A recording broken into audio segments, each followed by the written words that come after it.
كابتن معتمد مش بيعتمد، راجل عنده وقف قيد ومشاكل وديون ولاعيبه بتمشي بره عنه. الراجل ده جاي يلعب الزمالك كوره.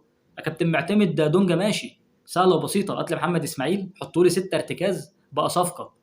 تعال بص الماتش الكهرباء امبارح، راجل نازل عامل جيم مفتوح، جيم هجومي، وعنده في التشكيله الاساسيه 3 4 ناشئين.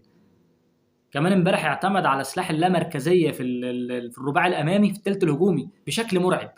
بشكل مرعب، تبص تلاقي عضيه دباغ نازل واخد معد في المدافع، هوب تلاقي احمد شريف وادم كايد في ال 18، ناصر منسي على الطرف، هوب ناصر يضم جوه، ادم كايد ينزل، عضيه دباغ يخش. لا، من كتر تبادل المراكز واللامركزيه في الثلث الهجومي احنا عنينا تعبت.